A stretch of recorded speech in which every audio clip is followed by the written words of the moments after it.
त्र्यंबकं यजामहे सुगंधिं पुष्टिवर्धनम् उर्वारुकमिव वंदना मृत्युर्मोक्षीयमामृता। ओम नमः शिवाय। हर हर महादेव। बोलिए गणपति बाबा की जय। प्रिय भक्तजनों, हम लोग श्रवण कर रहे हैं सावन मास में शिव पुराण की कथाओं का। विदेश्वर संगीता में अब तक हमने जाना लिंग पूजन का महत्व और प्रणव एवं पंचाक्षर मंत्र की महत्ता। तो आइए प्रिय भक्तजनों, आज हम इस अध्याय में शिवलिंग की स्थापना और पूजन विधि का वर्णन है। तो आइए बड़े प्रेम और भाव से प्रसन्नचित मन से इस कथा का श्रवण करते हैं। और प्रिय भक्तजनों, यदि आपने अब तक हमारे चैनल को सब्सक्राइब नहीं किया है तो प्लीज सब्सक्राइब कर लें, ताकि आने वाली सभी धार्मिक वीडियो की नोटिफिकेशन आपको सबसे पहले मिले। तो आइए श्रवण करते हैं।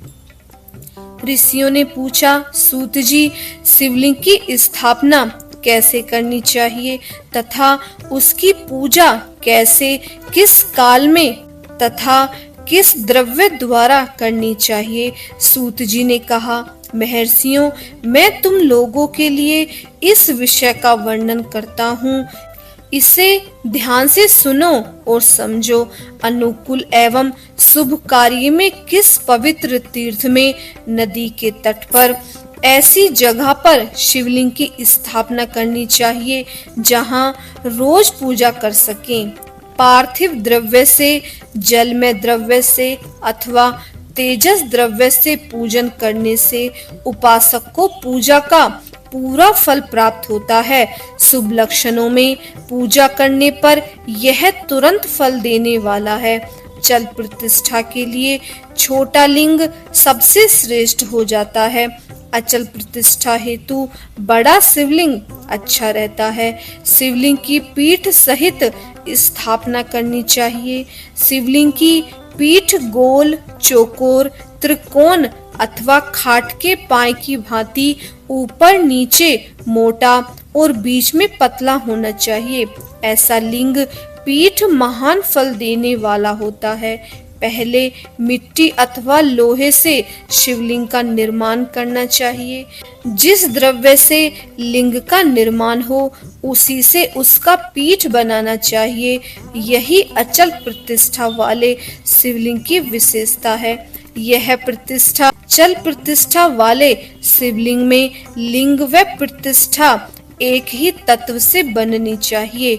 लिंग की लंबाई स्थापना करने वाले मनुष्य के 12 अंगुल के बराबर होनी चाहिए।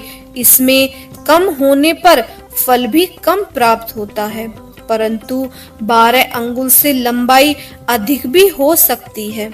चल लिंग में लंबाई स्थापना करने वाले की 1 उंगली के बराबर होनी चाहिए, उससे कम नहीं।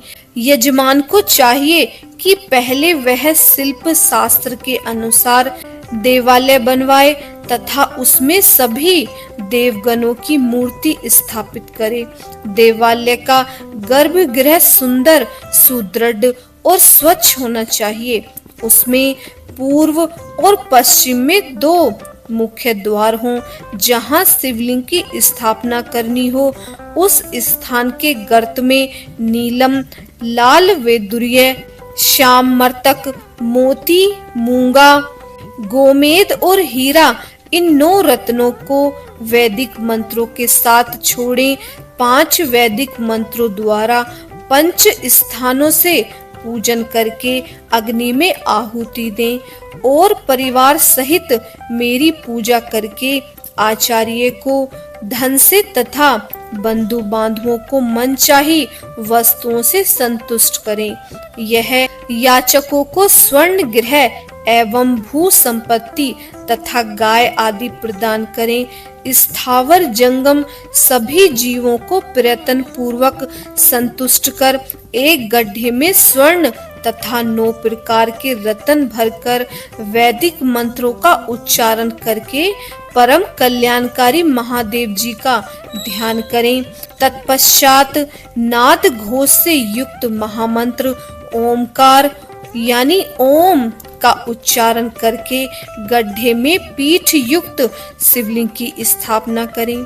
वहां परम सुंदर मूर्ति की स्थापना करनी चाहिए तथा भूमि संस्कार की विधि जिस प्रकार शिवलिंग के लिए की गई है उसी प्रकार मूर्ति की भी प्रतिष्ठा करनी चाहिए। मूर्ति की स्थापना अर्थात प्रतिष्ठा पंचाक्षर मंत्र से करनी चाहिए। मूर्ति को बाहर से भी लिया जा सकता है परंतु वह साधु पुरुषों द्वारा पूजित हो। इस प्रकार शिवलिंग व मूर्ति द्वारा की गई महादेव जी की पूजा शिवपद प्रदान करने वाली है। स्थावर और जंगम से लिंग भी दो तरह का हो गया है। वृक्ष लता आदि को स्थावर लिंग कहते हैं और कृम कीट आदि जंगम लिंग स्थावर लिंग को सींचना चाहिए तथा जंगम लिंग को आहार एवं जल देकर तृप्त करना चाहिए। यूं चराचर जीवों को भगवान शंकर का प्रतीक मानकर उनका पूजन करना चाहिए। इस तरह महालिंग की स्थापना करके विविध उपचारों द्वारा उसका रोजाना पूजन करें तथा देवालय के पास ध्वजारोहण करें। शिवलिंग साक्षात शिव का पद प्रदान कराने वाली है।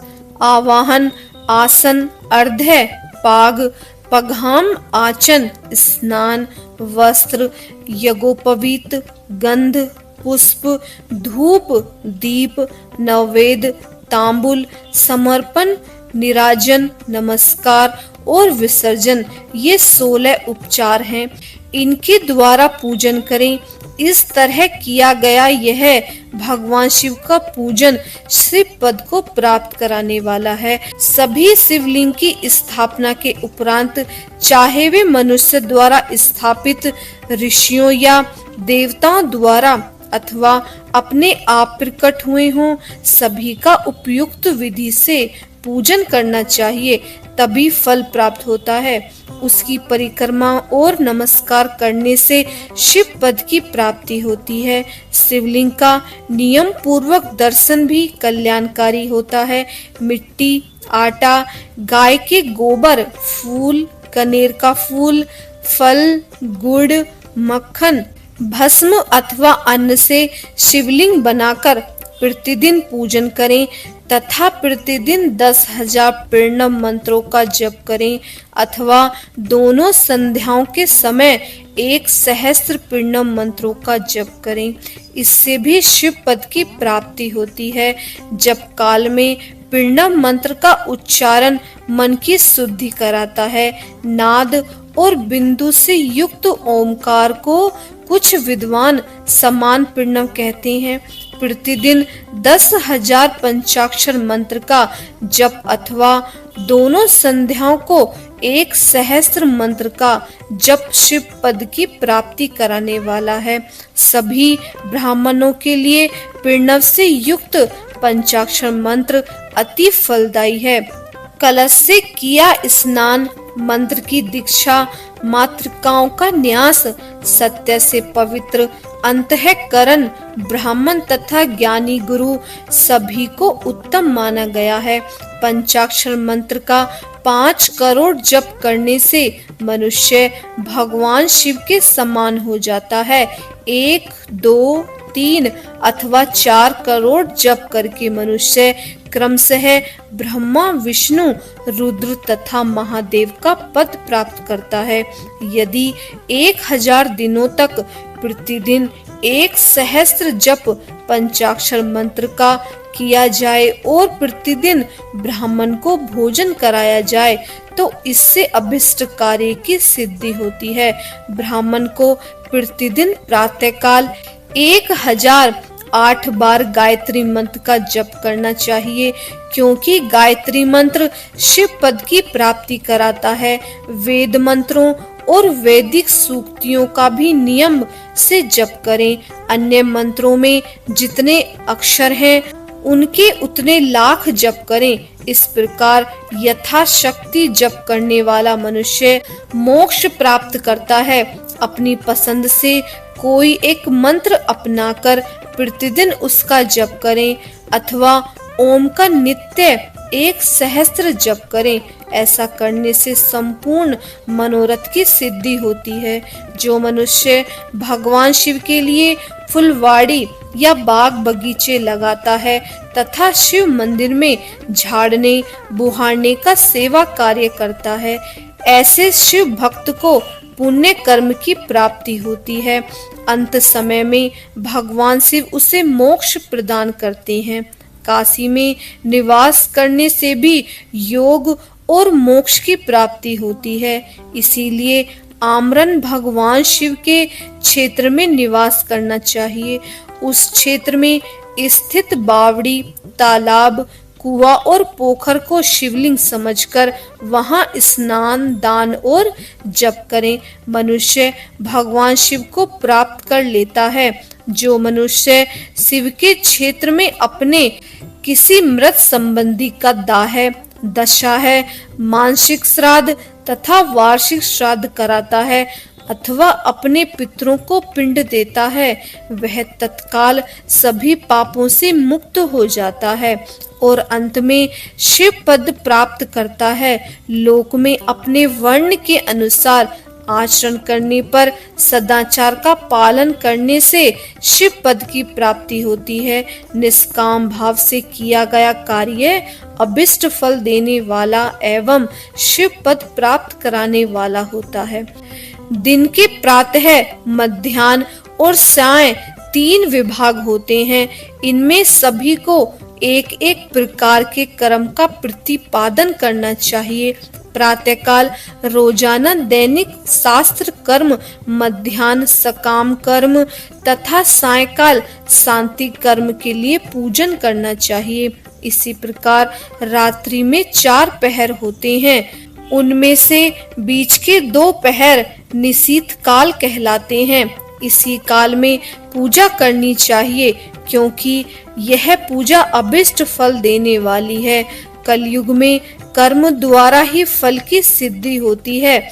इस प्रकार विधि पूर्वक और समय अनुसार भगवान शिव का पूजन करने वाले मनुष्य को अपने कर्मों का पूरा फल मिलता है। ऋषियों ने कहा, सूत जी, ऐसे पुण्य क्षेत्र कौन कौन से हैं जिनका आश्रय लेकर सभी स्त्री पुरुष शिव पद को प्राप्त कर लेते हैं? कृपया करके हमें बताइए। ओम नमः शिवाय। हर हर महादेव। अध्याय समाप्त। इसके आगे का श्रवण हम आने वाले अध्याय में करेंगे। उम्मीद है आज की कथा आपको पसंद आई होगी। यदि पसंद आई है तो प्लीज हमारे चैनल को सब्सक्राइब करें, लाइक करें और इस वीडियो को शेयर करें ताकि और लोग भी इसका लाभ उठा सकें।